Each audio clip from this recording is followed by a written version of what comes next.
It says this is Cato from Eat This Food and Wine Tours. Huh. I am contacting you on behalf of the company owners, Tom and Meg, as they would be interested in being a guest on your show to talk about Georgian wine. Now, I would think this is the country Georgian wine and not the yeah, exactly. the state Georgian wine. You know. Could you please tell me the name of the host and the direct email address? Looking forward to working with you. So, and that's it. You know, it's just they were just probing out there. Yeah. So, that came in, and wow. We, but Eat This Food and Wine Tours. 1 minute until showtime. That might be a guest there too. Yeah. Not just. Georgian wine. I wonder. I have to look that up. What's it called? Eat This Food and Wine Tours. Wait a minute. This might link. Yeah, it did. Okay. It says authentic food and wine experiences in Georgia, Europe, the birthplace of wine. So it is Georgia, the country. Wow. Okay. Wine itineraries, find your wine tour, custom-made tours, testimonials, galleries. Follow us, book a tour today, Eat This Tours. Your show will go live in 5 seconds. Already? 4, 3, 2, 1. Blog Talk Radio. Blog Talk Radio. This is All About Wine, the talk show dedicated to the wine industry since 2009. Featuring winemaker, cellar master, vineyardist, and tasting expert, Ron. Basically what we're trying to do in this program is just trying to educate people and trying to make wine less confusing and more friendly. From coast to coast and around the world. We really have had some neat people on the program. I love that. Post your questions and comments during the live show on our Facebook page at www.facebook.com/allaboutwinebtr. Again, that's www.facebook.com/allaboutwinebtr. And now, All About Wine is on. Here's Ron.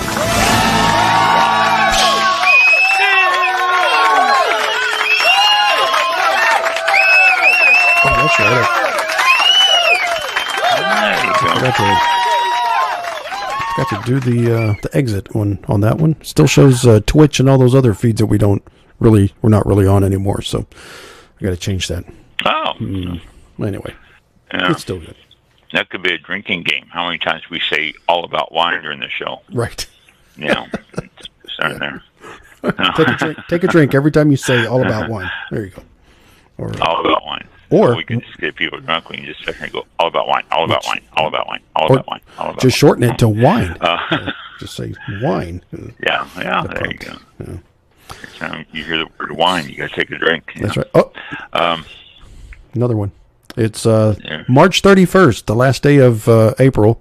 I'm sorry, the last day of March, and welcome to All About Wine. All about wine. Yeah. Yeah, tomorrow's April Fool's Day. Since we're not going to be on tomorrow, we can always do it early. But no, people will get confused. Yes. What are they talking about? So, welcome to All About Wine. Like Mike just said, it is the last show of March 2022. Oh my gosh. It's flying past us. Yeah. I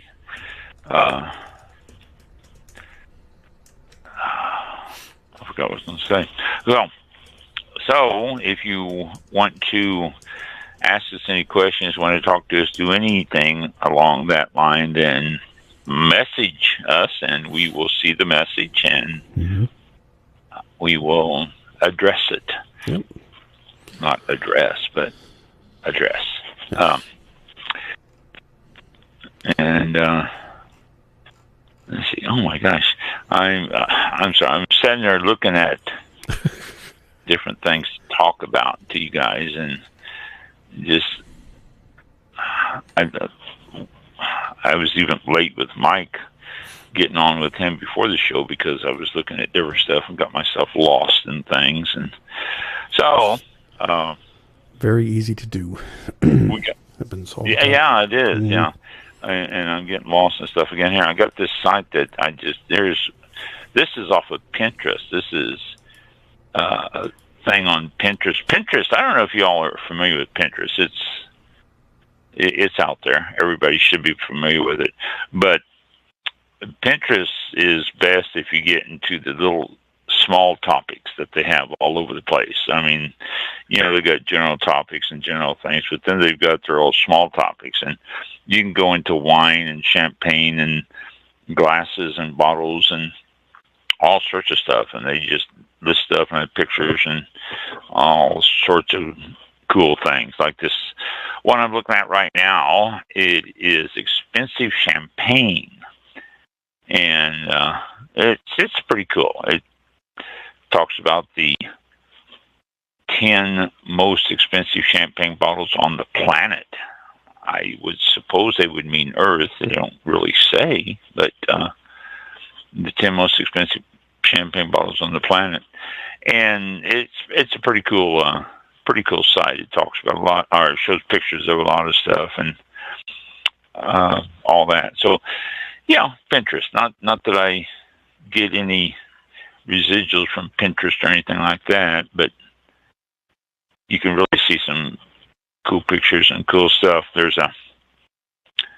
This is, I don't know, is this champagne or is this, no, brandy, violin brandy.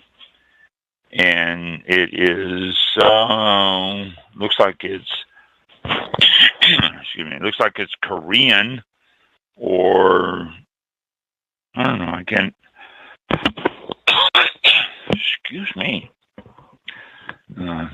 scratchy throat has been for a couple of weeks now.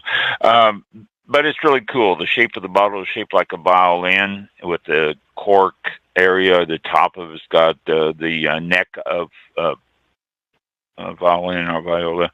And it's got a bow that comes with it. It looks like a glass bow that comes with it. Pretty cool. So, but Pinterest has got a whole bunch of stuff. Here's another one. This is a looks like a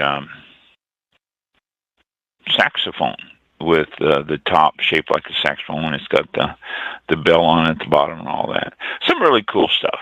So these are things you say, oh, that's cool, but you're never going to get. Here's one that's like a machine gun, like the old Roaring 20-inch machine gun, and just all sorts of different exotic bottles that you normally don't see setting up on their liquor shelf. I don't know if you can... this stuff is all, I don't know. So, but you can check it out. You can look at it. You can check it out and see. Again, it is Pinterest, and just go to things like champagne, expensive champagne. This is under expensive champagne, but you can go under expensive wine or anything else, and you can find all sorts of really pretty cool stuff in Pinterest. You can also find a lot of pretty boring stuff or pretty stupid stuff. And so, but it's worth a look on some of those things. Okay. What was something? Oh, Tassel Ridge. Here we go. Tassel Ridge Winery in Iowa. Enchiladas and Iowa St. Croix Rosé. Spicy Spring Meal. Tassel Ridge is I think they're accepting people for wine tastings now. Yeah, there are. Seated wine tastings are available at the winery by reservation only. And wearing a mask in the winery is optional.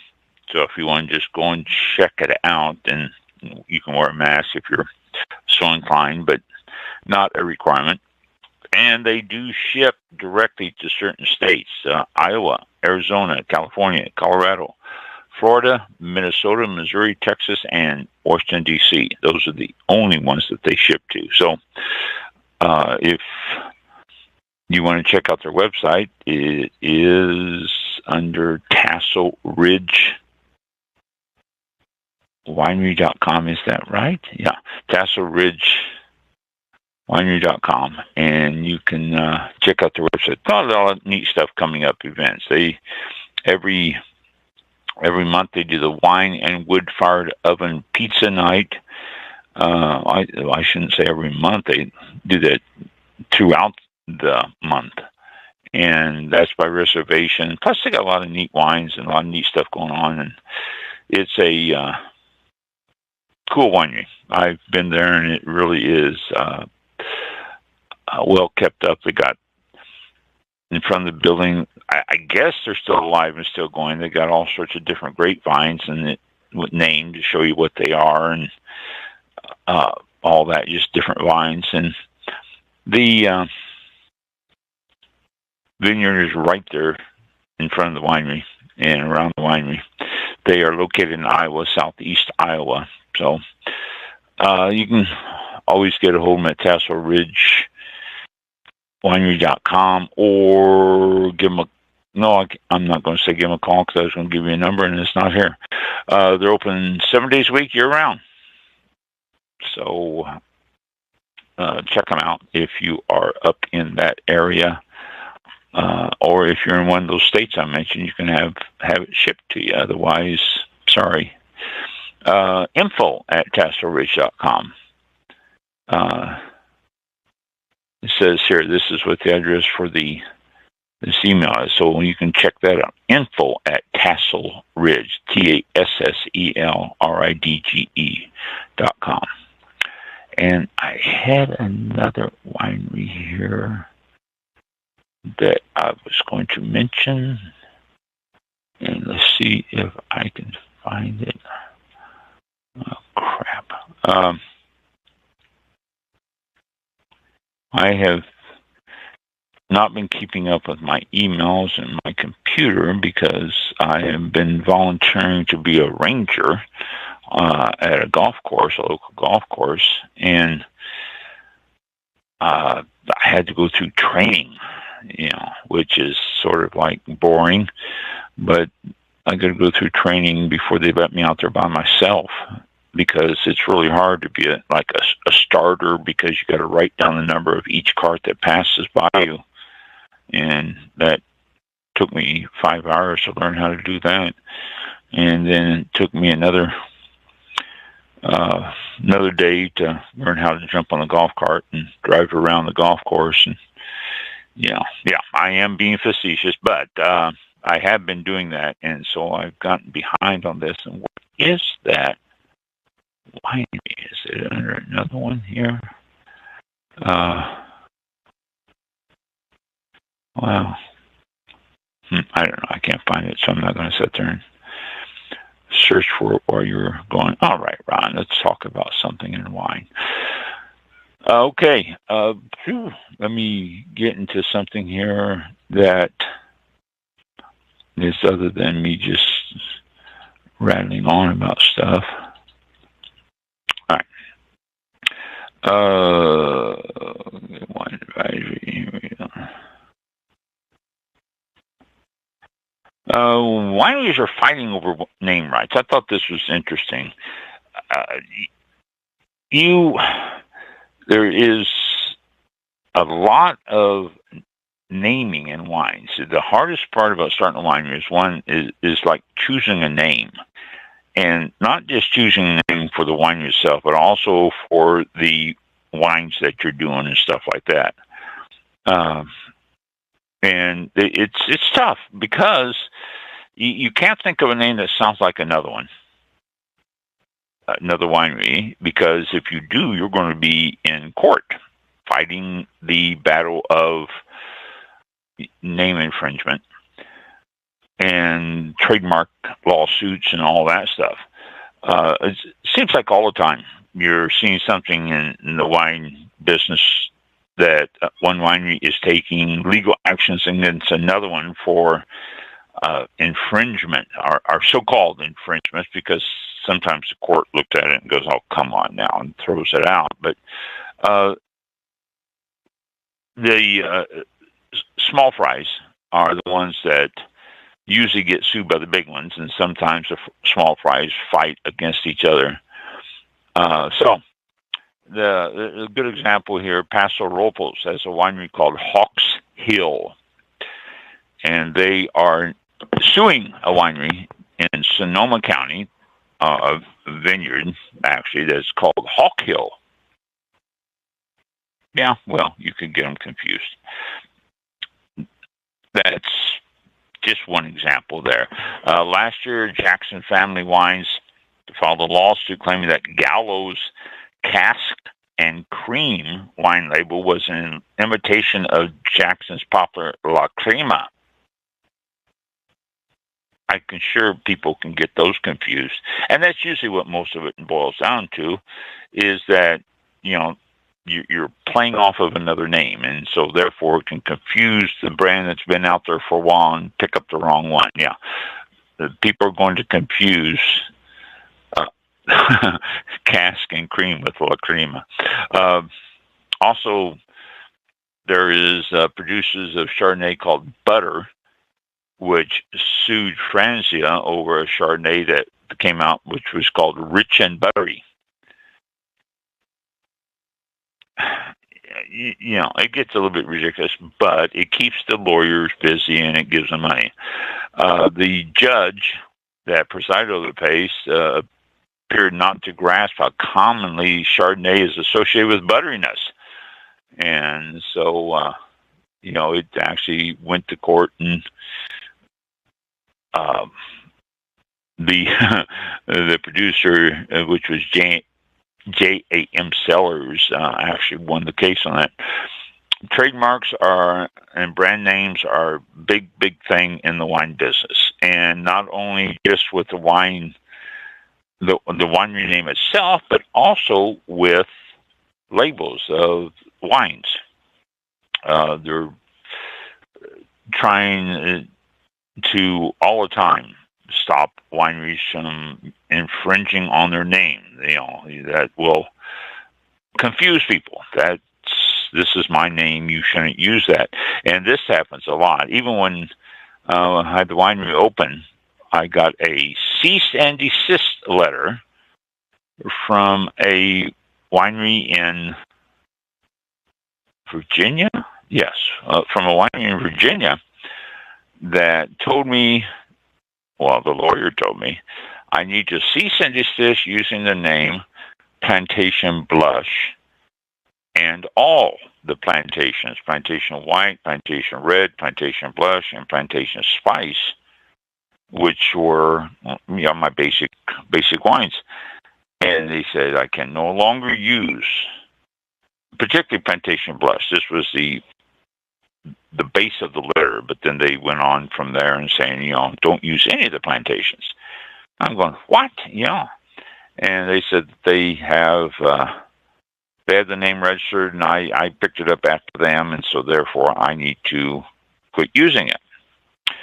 Well, I checked their date, and they registered theirs in 2005.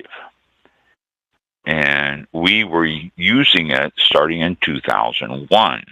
That's when the winery opened. And so I sent them a very quick letter, not mean, cruel, or anything, saying, we have been using this since 2001. It's registered in the state, and so therefore we are not selling our wines in Virginia directly, so there should be no conflict. That was it. That was the end. I never heard another word from them. I never heard anything from anybody after that. I thought I was going to have to get our lawyers to send them a letter saying the same thing I did, but My letter was sufficient to have them back off. And the thing is, in the business, you get a lot of that, but sometimes it goes to court because they want to pursue it. And what really happens is the small wineries start looking at, well, maybe we can start selling this in that state. And they go, like, Plantation Red or Plantation Rosé is already being sold in Florida, and Virginia winery wants to sell theirs in Florida, and they're going, well, that's going to confuse people. Which, yeah, people aren't that stupid. Let's face it now. They're going to know the difference. But this is what they do, and they start getting lawyers wrapped up in it, and it gets to be expensive and ridiculous. Okay, so sometimes the disputes are really legitimately thorny. Okay, here's stakeholders have been battling over the right to name the name Two Callan Vineyard. It's a historic site in Oakville. That's right just south end of Napa, considered to produce some of Napa's finest wines. There's all sorts of legal confrontations having involved considerations of which parcels were part of the original vineyard planning. This goes way back to the 19th century, and the precise degree of the vineyard's fame. Okay, now that's where it becomes sticky. Some have argued that Two Callan, that's Tokalon, Two Callan is more like a place than like a brand name, and that it shouldn't be trademarked any more than something like Yosemite National Park. But the latest court decision sided with Two Callan as a brand concept. When the federal judge upheld the trademark that Constellation Brands, which is the big one, and they also own Robert Mondavi Winery, and that's another big one, holds the trademark for Two Callan. Mondavi says, these grapes are from Two Callan Vineyard, and Oakville is a very prestigious area, and the vineyards out of that area and all that do demand a little bit more money. So these are things that happen out there. And it's up to the judge. And most of the time, these things very seldom are they actually challenged again once the ruling comes down and the cost that is involved with it has gotten out of hand. They stop. Well, my engineer just brought me in tonight's bottle of wine. Matchbook, estate bottled Petit Verdot. Oh, haven't had a Petit Verdot in many, many years. Oh my gosh. It says contains sulfate, 13.9% alcohol by volume. That's pretty high, actually. Product of the United States, and then the government warning, and they have the barcode, but on top of the barcode is like flames coming up, which makes it a pretty cool looking barcode. Dunnigan, Dunnigan, Dunnigan Hills, 2019. It says family owned, estate grown. The Gorgier family crafts single site wines from the rolling Dunnigan Hills, or Dunnigan,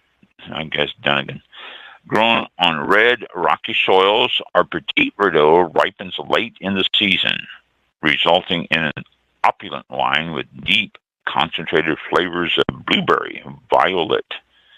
The flavor of violet. What's violet taste like? I'm not sure.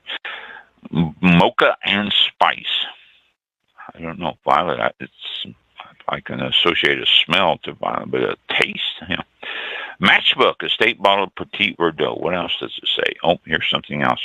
The label is sort of cool. It wraps around at an odd angle around the bottle. Grown, produced, and bottled by J.L. Gaguri in Zamora, California. Matchbookwines.com. There you go. I believe it's 100% Petit Verdot. I used to have Petit Verdot all the time. You used to be able to find it. That is actually the reason we picked this up, is because I used to have Petit Verdot quite often and hadn't seen it. The label's pretty cool. It's got a, right next to Matchbox name on there, it's got a little flame, and then the label itself up above it looks like it's been burned a little bit there. So it's sort of a cool label. Maybe that's the reason for the flames above the above the barcode, because of Matchbook. Okay, so pretty cool. So let me taste it here. I read you the thing. Let me see what we've got here. Good purple color, good deep purple color, with no reference to the group. Nice purple color. Oh, I do like that color. Oh, nice aroma. Fruitier than I thought it would be. Have you tasted it? No. My engineer's in here waiting for me to taste it so she can run away with the bottle. That's very nice. I'm getting some deep purple violet aromas. Not really. I said that just, I'm not getting a bunch of violet. Blueberry, it says here, and I'm getting blueberry, definitely some blueberry. I'm not getting too much mocha, but some spiciness, a little bit of blueberry and spiciness. And since, it's mentioned, I suppose I can detect some violet in there, but it's just, power of suggestion, I think, on that one.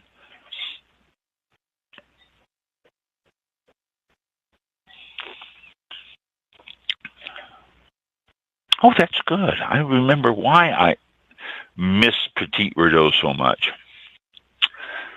That's very good. It's got a nice balance of tannins and fruitiness, not real high on acid. Very well balanced on the acid. For those of you into the legs, it's got some pretty decent legs on it. That slow, rather thick moving legs. Okay, here she's pouring me some so I can enjoy it during the show, and then she's going to run away with the bottle.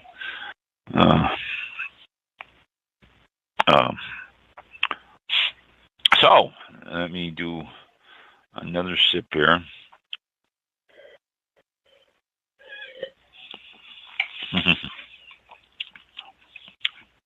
Kitty come running into my room here, my studio, and she took him out because she'll jump up on the computer and start walking over the keyboard, and no telling what that'll do. Very nice, Petit Verdot, Matchbook Petit Verdot. If you are, we've never talked about Petit Verdot, I don't believe, in all the years we've been on. Let me see if I can't find my wine varieties. Here it is.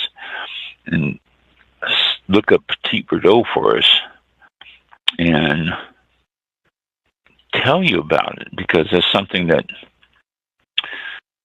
I haven't. Well, where are we? Petit Verdot. There we go. It says Petit Verdot is a red wine grape whose small, thick-skinned berries are valued for their depth of color. Yeah, and this has got very good color on this one. It really does. It's very dark. Good, like I say, a deep purple color, and it's definitely. I always look at a wine from the top of the glass toward my fingers, and a lot of wines you can actually see your fingers and different things. This one is this dark, rich, dark color. The deep purple doesn't. You can't see through it at all. It says, traditionally, this variety played a small role in the classic blends of Bordeaux. However, varietal Petit Verdot has now appeared in many regions of Southern Europe, the Americas, and Australia. It's been around for a long time. I remember Petit Verdot many years ago. The wine tends to have a dense violet-black appearance. That's what I just said. It's a good violet color. They also have high tannin levels, and the small berries create a high ratio of skin to seed, so that brings up the tannin. This is well balanced, though. Matchbook here did a good job at balancing this out. The 1960s marked the beginning of a new chapter in Petit Verdot's history, though. In Bordeaux, the variety's traditional home, many Petit Verdot vines were uprooted and replaced with more reliable, more fashionable varieties. Merlot, Cabernet Sauvignon, and stuff like that. The variety's declining popularity was not helped by the fact that it poses further problems in the vineyard beyond difficulties with ripening. The vines have relatively weak shoots and canes, meaning that they require careful handling and easily broken or snapped off. And also, the early budding makes them susceptible to a wet or frosty spring, and they are also late ripening, which again puts them susceptible to cold early frost in the fall. The thick-skinned berries make the variety particularly resistant, though, to rot and disease, which is a good thing. 1980 saw something of a renaissance for it. In regions like California and Australia, they started experimenting with the variety in new environments and is now being grown in Italy, Spain, Portugal, Chile, and Argentina. It says the regions in which it has enjoyed most success all have warm, dry climate in common. And synonyms includes Verdot, V-E-R-D-O-T, and Petit Verdot, V-E-R-D-A-U. So, Italy, 23% of the entire crop in the world is grown in Italy. U.S., 21%, Spain, 16%, Argentina, 8%, France, 7%, Portugal, 6%, Australia, 6%, and other places around the world, 13%. I've always liked Petit Verdot, and this is why, because this is really, really good. And they can be expensive and they can be cheap. This one, I think, was $17, $18, something like that. I can't remember exactly. I know it was just shy of $20 for this bottle. I think it was like 18 something. But you can get them anywhere from $12 on up to $100 or more. I mean, it's here on the list they're showing Petit Verdot for $194. Excuse me. And that's out of Napa too. Napa Petit Verdot. Here's another one at $109 out of Sicily. Excuse me again. I think it's allergies and sinus. It's just a combination of everything there, and it's just driving me insane. It's allergies, and then the sinus on top of it. So, but let's see. Popularity is really, really down on some of these here on the list. Let's see if we can list this from the most popular. No, this is listed from the most popular.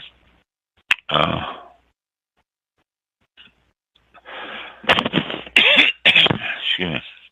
Most expensive, $132. Going down from there, and the cheapest Petit Verdot is there's $7. One $8. $8 Mendoza. Valencia is $8.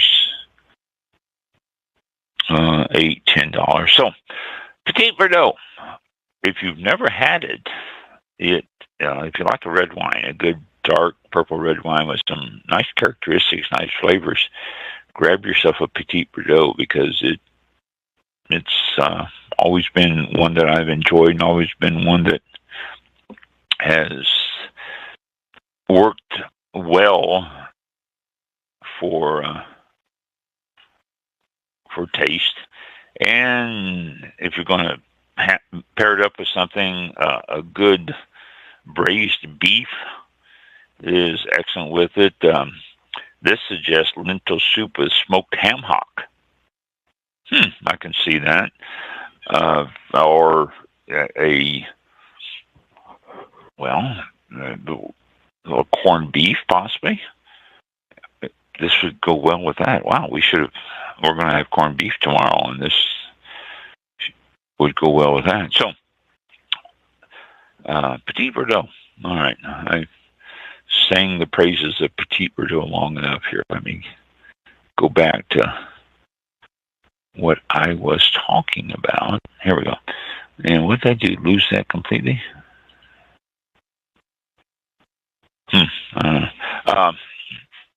So, lawsuits, though. They are all over the place, constantly popping up, and some have been thrown out of court, others have been changed the names and all that, and it's an ongoing thing. You just got to be careful when you start a winery or labels or anything, because people think that something close to what they have could cause a problem. And the thing is, if you are going to start a winery, or if you're in a winery, you're going to do a label or something, be sure to get the thing registered. Be sure to go through your state and get the proper steps, and get that thing recorded and all that, because that gives you a timestamp, and that's really what's stopped any further problems with Florida State Winery in the names there. So the proper restoration. Okay. Let me see what else I've got here.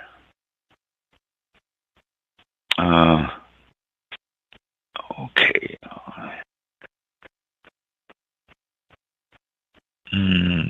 Here we go. Napa wines. Napa's outrageous on their cost. We all know that. It's you get yourself a decent wine, and it's going to run you into some money. The 26th annual Napa Valley Vintners Premier Napa Valley Wine Auction that was just held in February a couple years ago. The wines there sold for an average of $234. Yeah, $234 average. So you can imagine what some of those went for. You can discover Napa wines without paying that much, though, without going over $100, and find yourself some great Napa wines. And so it takes a little searching, takes a little looking, but once you do find them, and don't just get it because it says Napa and it's down there. If you get yourself a reputable winery, and one that has had great reviews and stuff like that, and they're getting scores up in the 90s, upper 80s, then you can find yourself some great buys and great prices and great wines. Some to look for: Grounded Wine Company, their California Cabernet Sauvignon 2020. You pick that up for $15. Clean, well-balanced, showcase what California and Napa can really produce at a good price point. Mill Keeper Napa Valley Chardonnay, get that for $28. And again, another good example of a fruit-forward, slightly oaked, vanilla-y Chardonnay. Mathiasen Linda Vista Vineyard Chardonnay 2020 for $34. A Post and Beam by Far Ninth Napa Chardonnay, $36. And then Robert Sinsky Vineyard, Los Caneros, Pinot Noir for $50. So these are good wines, and they have great reviews and good characteristics, and it shows you what Napa's all about, and they're all under the $50 mark. Yes, I know you can find yourself some wines that says Napa for $10, $11, $12, but let's face it, you're getting a $10, $11, $12 bottle of wine. If you want to really show the characteristics of Napa, then start looking for some others like I just read you there. All right, now let me get out of that. And I just saw something here.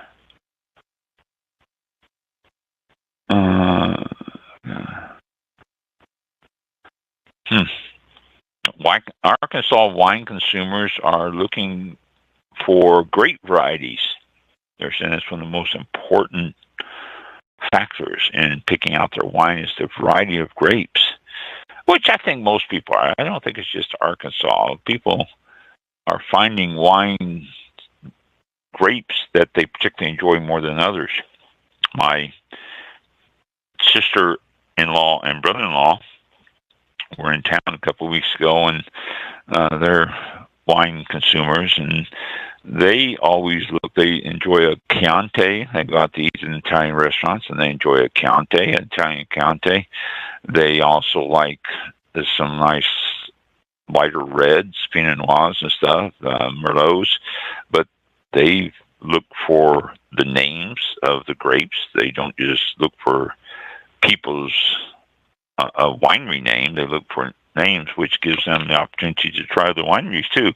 And I think that's one of the good things about looking for wineries that offer a different types of grapes, and you're looking for something, you're finding something that's different, and you're not stuck just with looking for a certain winery all the time. I like it when people start looking for other types of or certain grapes with other wineries and all that. I know I'm rattling for a moment here, but I'm just having. Okay, here we go. This is what I'm looking for.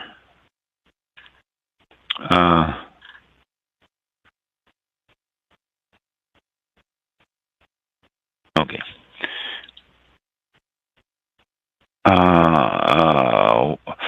Wine label color is driving sales and communicates the brand. You're going to start seeing wine bottles in different colors, champagne bottles in different colors and all that, because they're finding that it catches people's eye. You've had labels that catch people's eye, but the champagne, there's some champagne companies out there that are utilizing some color schemes from for their bottles, which is showing it. Prosecco is one of them that's really jumping out a lot too. The Prosecco brands from Italy are showing colors on their bottles, which, just like labels generate interest, so do colors in bottles generate interest. Mexican wine is on the rise. We've talked about wines from all sorts of countries around the world, but we haven't mentioned too much about Mexican wine. It's because we don't think about Mexico having wine, really. I don't anyway. We're talking about how it's getting hot and making wines move further north. So based on that simple factor, is like, okay, why would we even consider Mexican wines? If you want something from Mexico, tequila. But Mexico is doing some wines. They Baja California trail, the Southwest and the West Coast are experiencing some nice Mexican wines. It's cities close to the border like Santa Fe and San Jose or San Diego have seen Mexican wines enter the market over the last few years, and they're really, really quite good and interesting, and new restaurants have lured people in with them and added to the menu. Now, okay, you can say, look at all the immigrants we got coming across the border. Of course, it's going to appeal to people, but it's not just that. You're finding Mexican wines in New York City and other states along the East Coast and across the southern belt. And it's amazing people. There's some award-winning wines in Mexico that are becoming pretty predominant. The region that you find it is the Casa Madera. Casa, I think, is House of Madera. This is located in Santa Maria de la Parras. Was the first winery established in the New World in 1500s, and it is still functioning today. So, we talk about California and the wines there, but you go down here to the House of Madera, and you got the first winery that's ever established in the New World. Although, well, I don't know if you've heard, but King Philip II of Spain prohibited the production of wine in Mexico because he feared it would compete too much with Spanish wine. And so for 2 centuries, grapes were mostly used for brandy production in Mexico and not for wine. Then around 1900 came phylloxera. Ooh. And that destroyed a lot of the grapevines. Some of the wineries survived in Mexico, here's one, L.A. Cetto, C-E-T-T-O. I have never studied Spanish. I don't know Spanish, so I am probably destroying these. And here's another one, Santo Tomas, T-O-M-A-S, Santo Tomas. Continued production, and throughout the phylloxera replanting everything, their grapevines survived. But it wasn't until the 1970s and 80s when a new crop of energetic winemakers started to get the attention of people around the world. It just sort of muddled along, like happens with a lot of different things. It just sort of, nobody paid much attention to it until people said, hey, we have a possibility here. Now, the Baja Peninsula, which is south of California, south of San Diego, south of Tijuana, is responsible for 90% of the country's production. So that's where it grows, over in the Baja Peninsula.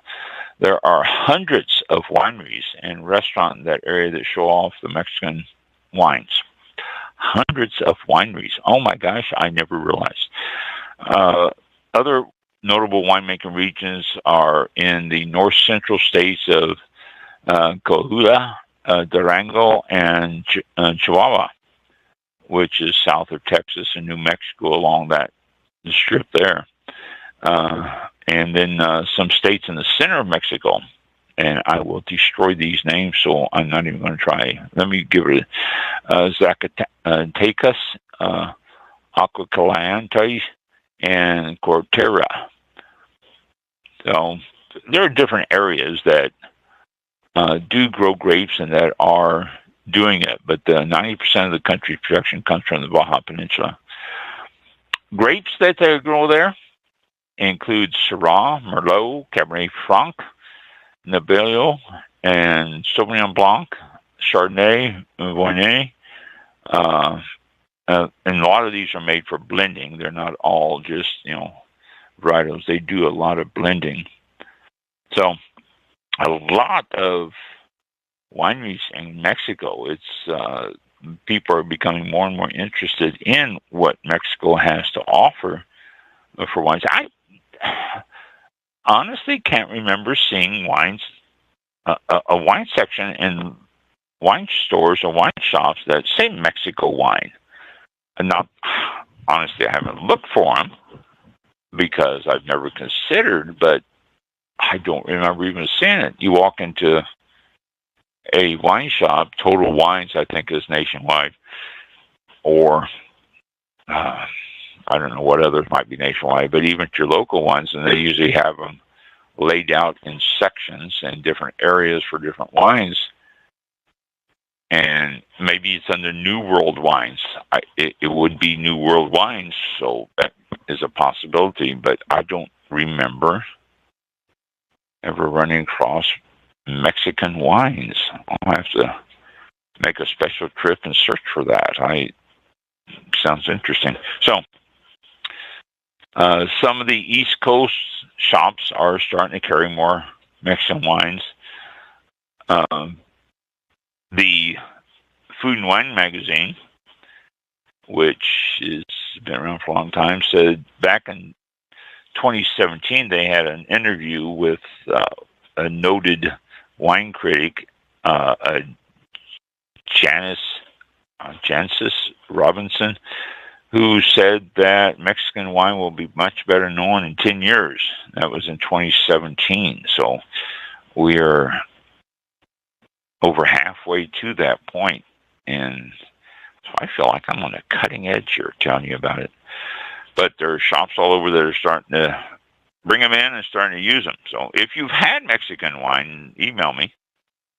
And if you haven't and you try one, email me. Let me know what you think. There's some worth trying, though. I'll give you a little short list here. A Pavo Real Valle de Guadalupe Red is 2018 vintage, $12. It is a blend of Cabernet Sauvignon, Merlot, Tempranillo, and Grenache. Interesting. L.A. Cito Valle de Guadalupe Chenin Blanc, 2020. This is $14. Bodegas de Santo Tomas Valle de Guadalupe Mission Tinto, and that's a Tinto, Mission Tinto grape, which is a blend of Mission, Carignan, and Tempranillo. Here's a Chardonnay. Oh, someone's calling in. No, I don't know who that could be. Everybody knows that I do a show on Thursday, so it's probably nobody that we know.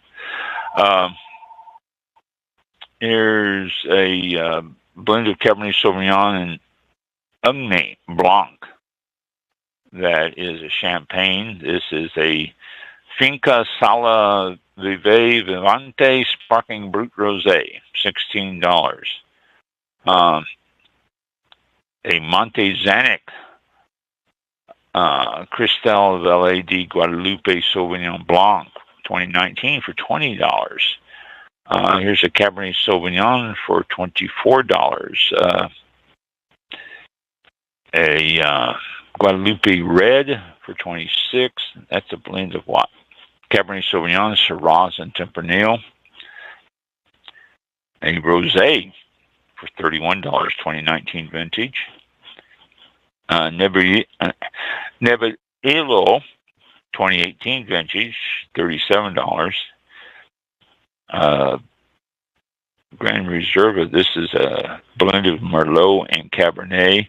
Unico, U-N-I-C-O is on the label. Unico, $75. And last one, Monte Zanuck Gran Ricardo Valle de Guadalupe, 2019, for $80. Let's see, it doesn't say the grapes on this one. All the rest of them they do except for this one. So this is a blend. The review here says it is phenomenal. Elegance is an understatement when it comes to this wine. So you can get Mexican wines all over everywhere. I'm going to have to pursue Mexican wines. I'm going to have to look for it and try some Mexican wines. It's an area I have never considered And I repeat again, if you've had Mexican wines, or if you happen to pick up some now and taste it, email me with a review. And I would love to hear what you have to say about Mexican wines.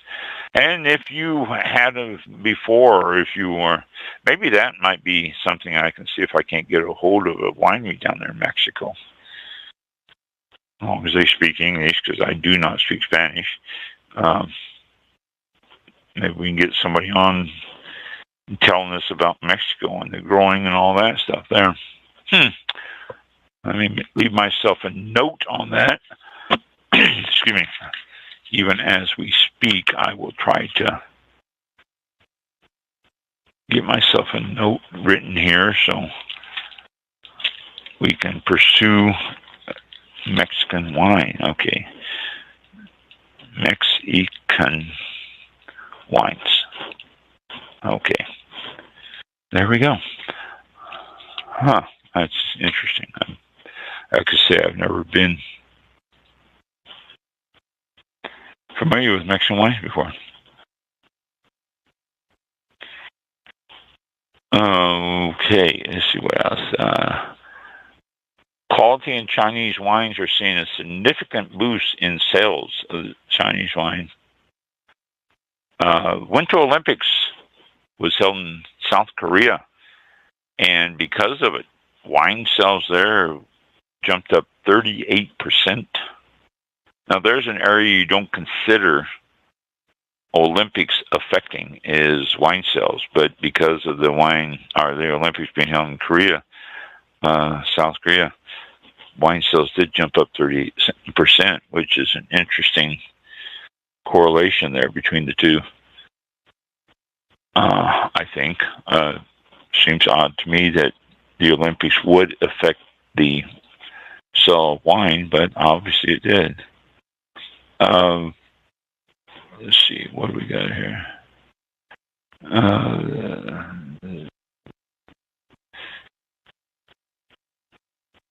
Oh, yeah.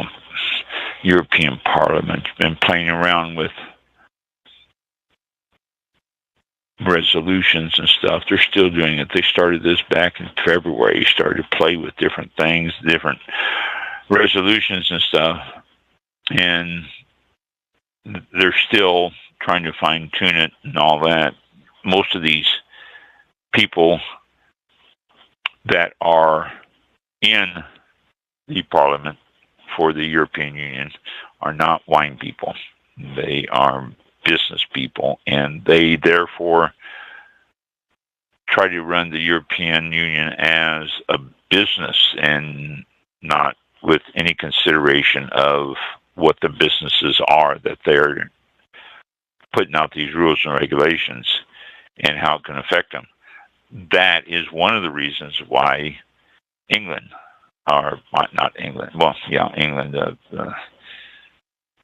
Britain got out of the European Union because it was affecting them in some of the rules and regulations that were coming down, all that, and they said, we don't want to mess with this stuff anymore, and so they decided to opt out.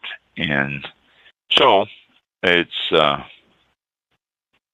continuing on with some of the rules that they're making that could affect wineries and grape growing and all sorts of different things. It's been ongoing. Let me see if I can find a follow-up here this next week and see, because this one here I have a note on is a month old, and so they might have done something since then, and if they have, then it could stop or start problems. Who knows? We'll find out, but I will make a note and see if I can find anything. Let's see what else we got on this one. Albarino grape is starting to come back. I say come back. It was growing for a while in California. Now, the Wood family in Livermore has entered the San Francisco Chronicle competition, and one of 41 entries in the Albarino grape category, and it is really, really showing the qualities that Albarino can, how it can be grown in California, and not just in, well, actually the grape is Iberian, originally an Iberian grape, and California is growing some great ones now. So, okay, let me find something else here that I wanted to talk about.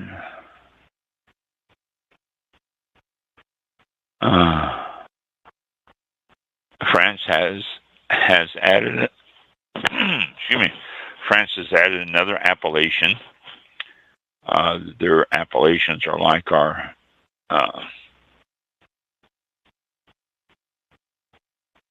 AVAs. Why, I had a blank there. Like our AVAs, and they've added another appellation. So hard to keep up with them. Yes, I know. Tempranillo is starting to really take off in Southern Oregon now.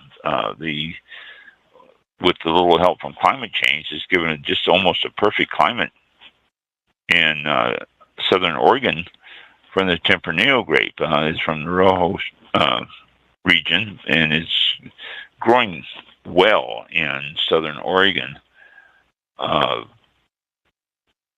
Melbeck also is another one that is doing well in Southern Oregon and throughout Oregon. So the microclimates is really helping. The climate change is doing it. I mean, we hear a lot of bad about the climate change in the wine industry, but not all of it's bad. Things like certain grapes are starting to be able to take hold throughout different parts of, well, not just Oregon and stuff like that, but different parts of the world. Certain grapes are being able to take hold because the climate's switched enough that they can be growing now in those areas where they couldn't before, and grow well in those areas. So Tempranillo is one of those in Southern Oregon that is catching on, and really there's about a dozen producers who are planting Tempranillo grapes now, and coming out with single variety wines with the Tempranillo. California growing, along with, like Cabernet Sauvignon and Grenache, where they're doing blends, but they're also doing some single varietal wines with the Tempranillo. So that's something. Let's see, what's this say here? 265 acres are planted to Tempranillo in Southern Oregon, compared to a total of 9,400 acres total that exists in that area of grapevines. 265 are planted to Tempranillo. Not a big percentage, but a big jump over what it has been over the last few years. So we're going to start seeing some Oregon Tempranillo, which is cool. Tempranillo is a good grape. You all have had it, because if you're wine drinkers, you've had Tempranillo, if not by itself, but as blends and stuff. So it is there. Oh, let's see. 2022 harvest is going on.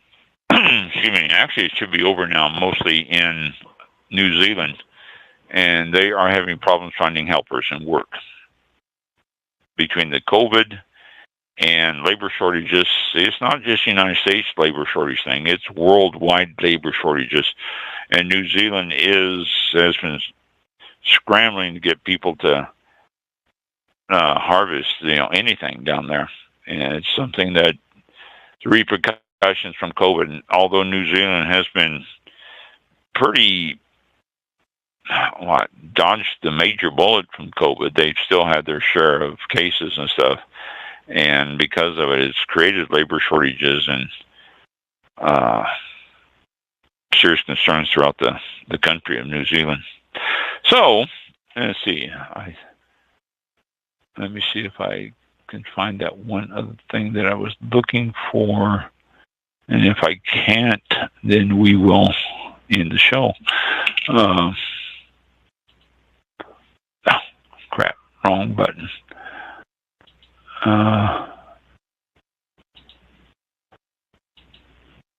Nope, it's not here, not here. Not here. Oh, okay. Well, excuse me. Well, that's it. 2 weeks we have a guest, and I've got other guests that I am trying to line up. Although Mike and I are working on logistics of it, it looks like we're going to have some guests from England, and we're going to be pre-recording those for this time slot, because that's the only way that we can actually get them and us in a convenient time, instead of having them in the middle of the night, which would be in the middle of the night for them if we aired them on a 7 o'clock time slot, 7 o'clock in the evening. And if we aired them on a time that would be convenient for them, it would put us in an awkward time. So we are working on doing a pre-recorded show where it's convenient for everybody, and we'll be playing the shows in this time slot. I guess on the pre-recorded show, we can post it up on our Facebook page and let people know, and they can listen to us live if they want, and have any questions for our British wineries. We can do it that way. Yeah. Or we could even have it on Blog Talk Radio. It's it would just be like a morning show or something. 4 o'clock a.m. Welcome to all. Yeah. Welcome to All About Wine, a special edition. So, we'll let you know if we, as we set the time up, because it will be a weekend recording. It will be a weekend broadcast, and then we'll replay it on this time slot. But Thursday. We are still working that out, which should be pretty soon, because we've had wineries agree, and the girl that's our lady that is coordinating this for us says that she's talked to other wineries and they pretty much agree. So we're going to go forward with this. And then I had, let's see, I've got some others here that we're looking at too. And we got climate change, a climatologist, I guess he is. We're looking at trying to get him on the show, and all sorts of different people are contacting us. So if you listen to the show and you're part of the wine industry, get in touch with us. We'd love to have guests on. You don't have to be a winery owner. You don't have to be something along a vineyard owner or something. Anything that's winery associated, our wine associated, will be happy. I mean, you look at our list of guests over the last 13 years, and we've been on the fringe of winery and wine topics on a few of the shows, but they all tie in. So we'll be happy to hear from you, and we can get you on the show. You can always email us at our email address, allaboutwine101@gmail.com, and I'll start corresponding with you, and we'll get you booked. Or anybody. What we're getting a lot too is not just the people we're talking to. We're getting people who handle their press. We're getting people who are representatives of like a group of wineries and different things like this. Any of that will work. So get in touch. Yeah. Do that. Email Ron directly. It's the email address is allaboutwine101@gmail.com, and you can rewind this and listen to that again to get the address. I do have a couple of announcements. A couple of announcements, real quick. Let me get my drums. There we go. Boom. I gotta play this a little bit. Wow, this is. There we go. We are. That was longer than I thought it was. It was like 11 seconds. I thought, wait, that'll be short. Me too. we are officially now, I just got the confirmation email a few minutes ago, we are officially on Amazon Music. So if you listen to podcasts using Amazon, we are on there, and I will post the link, because it's like, I don't know, 300 and something characters long, but I'll post a link to the show page on Amazon and on our social media as soon as I can quote that. Also, 2 or 3 weeks ago, we were talking about the Grand Tour from Wine Spectator and how it wasn't advertised in their magazine, and apparently they heard it. I'm going to go with that. They heard us, and yes. This they monitor us. Yeah. Oh yeah, they cutting edge. Most of their articles are from this show. Anyway. Yeah, really. They say, wine still be coming up with Mexican wines before long. Next issue, yeah. The May 31st edition of Wine Spectator, page 22 and 23, both pages are on Wine Spectator's Grand Tour in 3 cities, 3 spectacular tastings, and all the information is in there, and all the dates and everything. So they did use 2 full pages to advertise the event now, thanks to us mentioning it on here. At least that's what I'm telling people. So very cool. It's true. There it is. 3 cities, 3 spectacular tastings, and they're in Florida this year. I think this is isn't this the first time they've been in Florida? I thought I was thinking it was Las Vegas, Washington, and then California somewhere. But it does say a new venue. It even says their new venue, and also Las Vegas new venue. So I thought they'd had it in Las Vegas before. Probably they might have just changed resorts or something, different hotel or conference setting, but. Yeah, very cool. Not that they have a shortage there. So, all right. So, there's a Grand Tour. You need to get your tickets soon, because I'll tell you what, they do amazingly sell out on that. Yeah. Really quite often.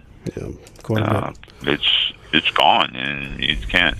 While we're talking about the Wine Spectator, they also, if you're into whiskey, they have a whiskey fest that's going to be in Chicago on May 13th, and in New York on November 3rd, Las Vegas December 2nd, San Francisco October 28th, and then there's a big event in Hollywood, California, yet another Hollywood, California, Big Smoke meets Whiskey Fest, and this is where the cigars are celebrated and whiskey and everything. So that's coming up. That's going to be May 28th for that. So that's less than 2 months away now. So save the dates. And then save the date. And then here's the New York wineexperience.com, which is October 20th to 22nd, and that will be in New York City. That's always a big event, and again, reservations for the big main tasting. That's the one where they you sit at a table with a whole bunch of glasses in front of you, and you do a great big tasting and all that. That really sells out fast. So we're giving you a heads up of stuff coming up. You might think a little bit too far in the future, but not really, because these events really are big sellers. It's amazing how fast they do. Yeah. Very good. And we'll keep you posted on those as well in the future when the show's coming up. So it's not just this one-time thing. Like, what did you say? But anyway, we will go ahead and close the show out. It's 8:12 p.m. Eastern Time on Thursday, the 31st of March, and we will be back April 7th. That's next Thursday at 7 p.m. Eastern Time, live, or you can listen to us on one of the other channels and go from there. All of our other different platforms now. Yes. Thank you all for tuning in, and as always, have a great weekend coming up and a great week ahead, and we'll talk to you next week. Thank you. Thanks for listening, and be safe. Thank you. This concludes tonight's This concludes tonight's broadcast of All About Wine with your host, Ron. For show information, links to All About Wine on Twitter and Facebook, or to be a guest on this show, visit the show website at www.allaboutwinebtr.com. Archived shows are available for download on iTunes or on our show page at blogtalkradio.com/allaboutwine. Thank you for listening. Drink responsibly, and we'll see you next time on All About Wine. All About Wine. That's right.